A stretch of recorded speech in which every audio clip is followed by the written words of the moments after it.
અમરેલી પાયલગોટી મામલામાં ઘણા બધા એવા સવાલ છે જે સવાલના જવાબ જો પોલીસ આપશે તો કદાચ ગુજરાતની અંદર રાજકીય ભડકો ચોક્કસ થઈ જશે, કારણ કે પાયલગોટીને કોના ઈશારે પકડવામાં આવી હતી, પકડ્યા બાદ તેનું સરઘસ કોના ઈશારે કાઢવામાં આવ્યું અને સરઘસ તો કાઢ્યું પરંતુ તેને પટ્ટા કોના ઈશારે મારવામાં આવ્યા હતા। આ એવા સવાલના જવાબ છે જેનું ઇન્વેસ્ટિગેશન હવે નિર્લિપ્ત રાય કરવાના છે। નિર્લિપ્ત રાયને જે ઇન્વેસ્ટિગેશન સોંપવામાં આવ્યું છે તેની અંદર કોઈ પત્રનો મામલો નથી, પરંતુ તેની અંદર જે મામલો છે તે આખો મામલો પાયલગોટી સાથે પોલીસે જે વર્તન કર્યું છે અને કોના ઈશારે આ આખો ઘટનાક્રમને અંજામ આપવામાં આવ્યો છે તેનું ઇન્વેસ્ટિગેશન કરવાનું છે। અને જો તે ઇન્વેસ્ટિગેશનની અંદર આમાં એવું માનવામાં આવે છે કે રાજનેતાઓ તો બચી જશે, પરંતુ જો શિકાર થશે તો એ પોલીસ કર્મચારી શિકાર થશે, કારણ કે અત્યારે 3 એવા પોલીસ કર્મીઓને તો સસ્પેન્ડ કરી દેવામાં આવ્યા છે, કારણ કે રાજનીતિ ગરમાઈ ગઈ હતી અને ત્યારબાદ આ 3ને સસ્પેન્ડ કરવામાં આવ્યા। પરંતુ એસપી નું શું થશે અને આ આખા મામલે શું એસપી ઉપર કાર્યવાહી કરાશે, કારણ કે નિર્લિપ્ત રાય હજી પણ ત્યાં પહોંચ્યા નથી અને એવું કહેવાય રહ્યું છે કે નિર્લિપ્ત રાય પાસે ઘણા બધા એવા ઇન્વેસ્ટિગેશન છે જેના કારણે નિર્લિપ્ત રાયને ઇન્વેસ્ટિગેશન સોંપ્યા હોવા છતાં પણ હજી સુધી નિર્લિપ્ત રાય અમરેલી નથી પહોંચ્યા, ત્યાં કોઈની સાથે પૂછપરછ કરી છે।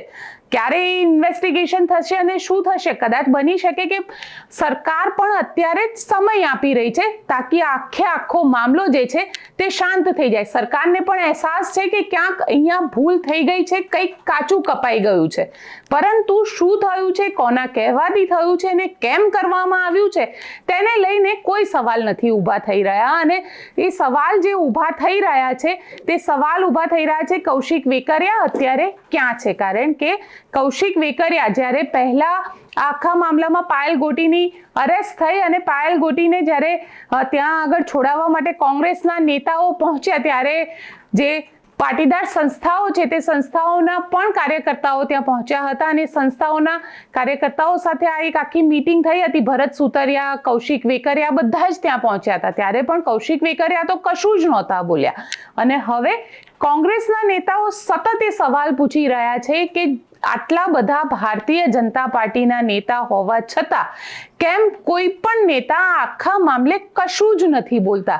દિલીપ સાંગાણી જેમને નોકરી આપવાની વાત કરી હતી પાયલગોટીને, તે પણ એવું કહી રહ્યા છે કે સહકારી ક્ષેત્રની અંદર નોકરી તો જ મળશે કે જ્યારે તેના ક્રાઇટેરિયા સેટ થતા હશે, એટલે કે એની શૈક્ષણિક લાયકાતથી લઈને દરેક વસ્તુ જો સેટ થતી હશે તો તેને ચોક્કસથી નોકરી આપવામાં આવશે। એટલે ક્યાંય એવું કોઈ અશ્યોરન્સ નથી કે હા એ દીકરીને નોકરી મળી જશે, પરંતુ મુલાકાત ચોક્કસથી દિલીપ સાંગાણીએ કરી હતી। દિલીપ સાંગાણીએ પ્રયત્ન કર્યો કે આખા મામલાને શાંત કરી શકે, પરંતુ મામલો શાંત ન થયો અને હવે પરિસ્થિતિ એ આવી છે કે ત્યાંના દરેક નેતા એ સવાલ પૂછી રહ્યા છે કે આખરે આ બધા જ નેતાઓ આટલા દિવસથી કેમ મૌન છે। મહેશ કસવાલા બોલે છે પણ ક્યાંય ખુલીને નથી બોલતા। પુરુષોત્તમ રૂપાલા બોલ્યા કે ક્યાંક પોલીસે કાચું કાપી નાખ્યું છે, પરંતુ એ પણ પાયલગોટી સાથે હવે શું એને ન્યાય કઈ રીતે મળશે તેને લઈને કોઈ કશું જ નથી બોલી રહ્યા। હવે પરેશ ધાનાની સાથે મેં પોતે વાત કરી અને પરેશ ધાનાની કહી રહ્યા છે કે જ્યાં સુધી દીકરીને ન્યાય નહીં આપવામાં આવે ત્યાં સુધી તેમનું આ આંદોલન જે છે એ સતત ચાલતું રહેશે। નારી સ્વાભિમાન આંદોલન જે છે તે કરતા રહેશે અને સતત આ મુદ્દાને ઉઠાવતા રહેશે। પહેલા પરેશ ધાનાનીને સાંભળીએ। આપણી સાથે અત્યારે પરેશ ધાનાની જોડાયા છે। કૌશિક વેકરિયા છેલ્લા લગભગ 20 દિવસથી ગાયબ છે પરેશભાઈ, અને તમે સતત ટ્વીટ કરી રહ્યા છો।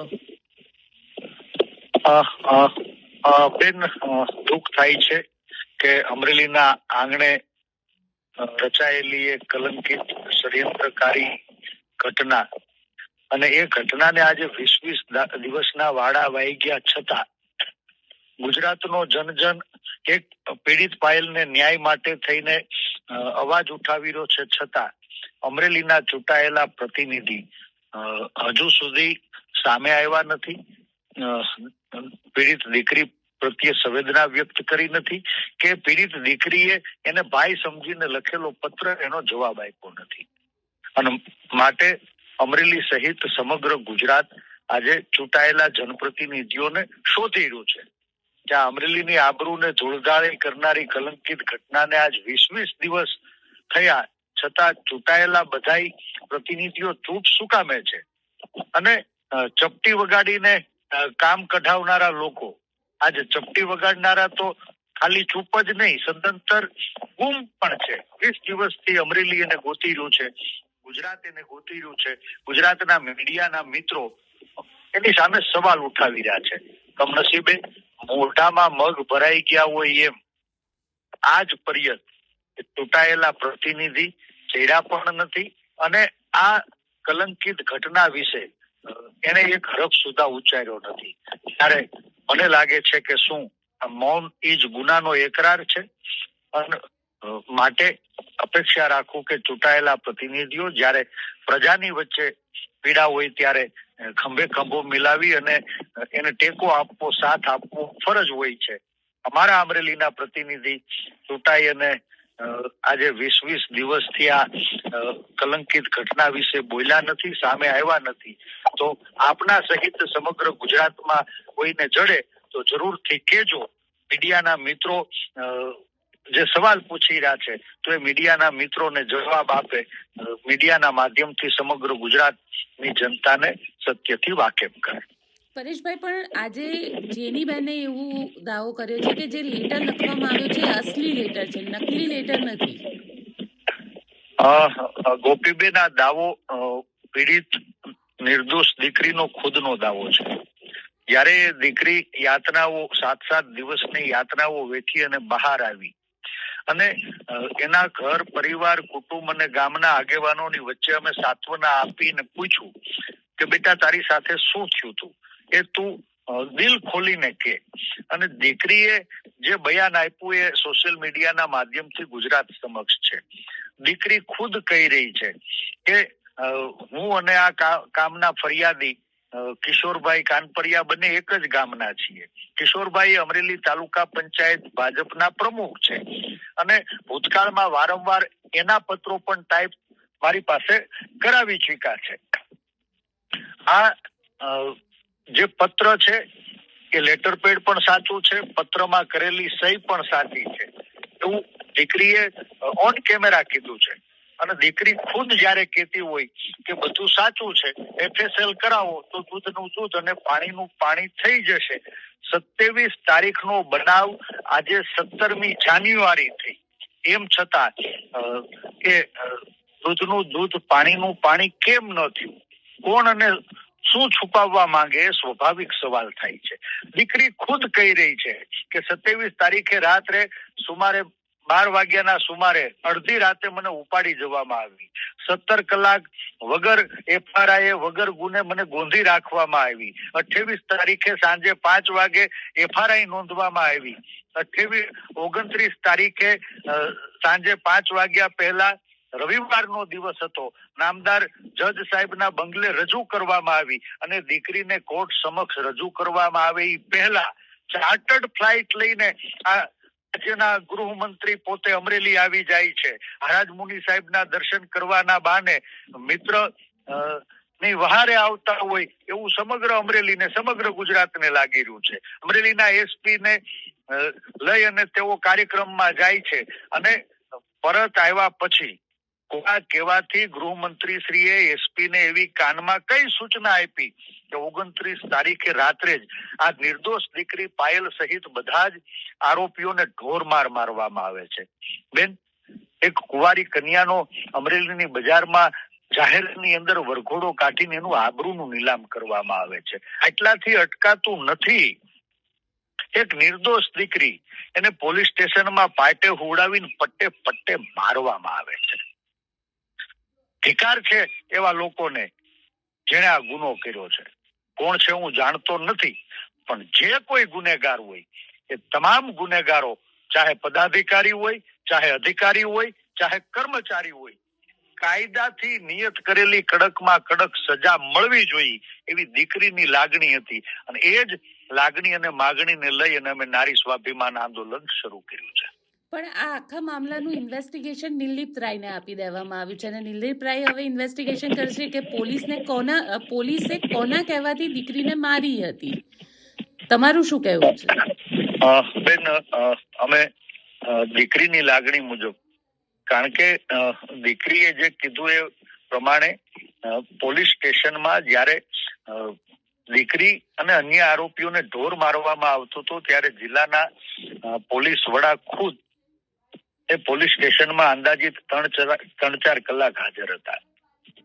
દીકરીએ એસપી ને મળીને રજૂઆત કરી છે, ડીજીપી ને મળીને જે રજૂઆત કરી છે મુજબ એસપી ખુદ પણ ક્યાંય ને ક્યાંય દીકરીની ઓળખ થતી કરવા માટે એની ખુરશી પાછળ ખુલ્લા મોઢે આ શંકાસ્પદ આરોપીઓને ઉભા રાખી દીકરીની લજ્જા અને મર્યાદાનું હનન કર્યું છે. ત્યારે સીધો સવાલ એ થાય છે કે સ્થાનિક પોલીસ તંત્રએ ઉપરથી લઈ અને નીચે સુધી ક્યાંય ને ક્યાંય ઉપરની સૂચનાઓના આધારે કાયદા નું ઉલ્લંઘન કર્યું છે અને એની તટસ્થ તપાસ થવી જોઈએ. એટલે દીકરીએ કીધું એ મુજબ માનની રાજ્ય પોલીસ વડાના સીધા માર્ગદર્શન તળે ઉચ્ચ કક્ષાની તપાસ સમિતિ નિમાય એવી એની માગણી હતી. એ સમિતિ આ પત્ર સાચો છે કે ખોટો એની એફએસએલ કરે, હેન્ડરાઇટિંગ એક્સપર્ટ નો ઓપિનિયન લઈ દીકરીના ઘરથી લઈ અને સમગ્ર અમરેલી શહેર અને વિવિધ પોલીસ સ્ટેશનમાં ઘટનાના તમામ દિવસો દરમિયાનના સીસીટીવી ફૂટેજ જપ્ત કરવામાં આવે અને આ બધા જ શંકાસ્પદ લોકો જેને ઇરાદાપૂર્વક કાયદાનો ભંગ કર્યો છે, એ ચાહે ગૃહમંત્રી હોય, ચાહે નાયબ મુખ્ય દંડક હોય, ચાહે એસપી હોય, ચાહે પીઆઈ કે પીએસઆઈ હોય અને એની સૂચનાથી કામ કરનારા મજબૂર કર્મચારીઓ, આ બધાની કોલ ડિટેલ જપ્ત કરવામાં આવે, સત્યને બહાર લાવવામાં આવે. માનની નિર્લિપ્તરાય એક ઈમાનદાર અધિકારી છે, નીડર અધિકારી છે, બાહોશ અધિકારી છે અને અમરેલીની જનતાએ સાથે મળીને એનું જાહેરમાં સન્માન પણ કર્યું છે અને સંપૂર્ણ વિશ્વાસ છે કે અમરેલીની પ્રજાએ માનની નિર્લિપ્તરાયને જે પ્રેમ આપ્યો છે એ પ્રેમનો દ્રોહ નહીં થાય, દૂધનું દૂધ અને પાણીનું પાણી થશે, સત્ય બહાર આવે અને જે કોઈ જવાબદાર લોકો હોય એ ચમરબંધીને પણ છોડવામાં ન આવે અને રખેને કોઈ નિર્દોષ લોકો આ કેસમાં ટીપાઈ ન જાય, એના માટે વહેલામાં વહેલી તકે કાર્યવાહી થાય એવી અપેક્ષા રાખું છું. બિલકુલ પરેશભાઈ, અમારી સાથે જોડાવા માટે આપનો ખૂબ ખૂબ આભાર. Thank you Gopiben. સ્પષ્ટ છે કે કોંગ્રેસના હાથમાં પણ મુદ્દો આવી ગયો છે, કારણ કે શરૂઆત તો દીકરીની અસ્મિતાથી થઈ, પરંતુ રાજનીતિ પણ એટલી જ થઈ રહી છે અને રાજનીતિની અંદર ક્યાંક ને ક્યાંક સતત સવાલ ગૃહમંત્રી હર્ષ સંઘવીને પૂછવામાં આવી રહ્યા છે. હર્ષ સંઘવી જે બળબોલા નેતા તરીકે જાણીતા છે, પણ આ આખા મામલે હજી સુધી તેમણે મગનું નામ મરી નથી પાડ્યું. શક્તિસિંહ ગોહિલ પણ મેદાનમાં આવ્યા અને શક્તિસિંહ ગોહિલ પણ આ આખા મામલે સરકારને જવાબદાર ઠેરાવી રહ્યા છે. સ્વાભાવિક છે, સરકાર જ જવાબદાર છે. ડિમોલિશનના નામે ગરીબ માણસને ત્યાં બુલડોઝર પહોંચે, નાનો ગુનેગાર હોય તો એને ત્યાં લાઈટ વીજળી કાપીને બુલડોઝર મોકલાય, એના પગ ભાંગી નાખવા સુધીની લાકડીઓ મારવામાં આવે અને મોટા મોટા ગુના કરનાર ભાજપના હોદ્દેદારો પકડાયા. એક નાની કુમળી દીકરીને એક ભાજપની વિચારધારાનો શિક્ષક ગાડીમાં બેસીને બળાત્કારની કોશિશ કરે, દીકરી રડવા માંડે ને ચીસો પાડે તો ગળું દબાવીને મારી નાખી એનો ક્યાંય વરઘોડો ન નીકળ્યો, એની ઉપર એક લાકડી ના પડી, એના ઘરે બુલડોઝર ના ગયું. સુરતમાં ડ્રગ્સ સાથે જે માણસ પકડાયો એ ભાજપના નેતાઓનો ઘરોબો રાખનારો માણસ હતો, કંઈ નહીં. સાબરકાંઠામાં કરોડોનું ફુલેકું ફેરવ્યું, ખ્યાતિ હોસ્પિટલમાં અનેક લોકોના જીવ ગયા, કોઈના ટાંટિયા ના ભાંગ્યા, કોઈનો વરઘોડો ન નીકળ્યો. પણ ભાજપના બે જૂથોની લડાઈમાં એક નજીવા પગારમાં કામ કરતી પાટીદારની દીકરી કોકના કહેવું કે આ કાગળ ટાઈપ કરો ને એને ટાઈપ કરી દીધો. નોકરી કરતી હોય 700-800 રૂપિયામાં એને કે એક જાતનું આ કુરિયર કરી આવતો, એ કુરિયર કરવા ગઈ તો એ દીકરીનો વરઘોડો કાઢવામાં આવે, પટ્ટાથી એને મારવામાં આવે. આ પ્રકારની પરિસ્થિતિ આજે ગુજરાતમાં છે અને જેના કારણે આમ ગુજરાતીએ પણ પોતાના ત્રાજવામાં ભાજપના શાસનને તોડવું પડશે. કારણ કે જે પોલીસે આ કૃત્ય કર્યું છે એ પોલીસને પણ કદાચ એ અહેસાસ નહીં હોય કે આ વાત આટલી બૂમરેંગ થશે. તેમને તો એમ લાગતું હતું કે એક સામાન્ય આરોપીઓનો જે રીતે સરઘસ કાઢવામાં આવે છે, જે રીતે તેમને પટ્ટાથી મારવામાં આવે છે અને લોકો તાલીઓ પાડે છે, તમાશબીન બને છે, તેવી જ રીતે આ મામલાની અંદર પણ તેમને વાહવાહી, શાબાશી અને તાલીઓ મળશે. પરંતુ પોલીસને એવું ન થયું અને પોલીસ અહીંયા ભીસમાં મુકાઈ. પણ સવાલ અહીંયા એ ઊભો થઈ રહ્યો છે કે શું નિર્લિપ્ત રાયનું ઇન્વેસ્ટિગેશન જે છે તે ઇન્વેસ્ટિગેશનમાં રાજનેતાઓ વિરુદ્ધ કોઈ કાર્યવાહી થશે? કારણ કે જ્યારે પોલીસ જે છે એ પોલીસ તો ક્યાંક ચિઠ્ઠીની ચાકર હોય તેવું માનવામાં આવે છે અને એવું કહેવાય પણ રહ્યું છે કે રાજનેતાઓના કહેવાથી પોલીસે આખી ઘટનાને અંજામ આપ્યો. પણ શું ખરેખર રાજનેતાઓ વિરુદ્ધ કોઈ કાર્યવાહી કે કોઈ રિપોર્ટ નિર્લિપ્ત રાય ફાઇલ કરશે? જોવાનું દિલચસ્પ રહેશે. આપ શું વિચારો છો? મને કોમેન્ટ બોક્સમાં ચોક્કસથી લખીને જણાવજો અને અમારી ચેનલ નિર્ભય ન્યૂઝને લાઇક, શેર અને સબસ્ક્રાઇબ કરવાનું ભૂલશો નહીં. આભાર.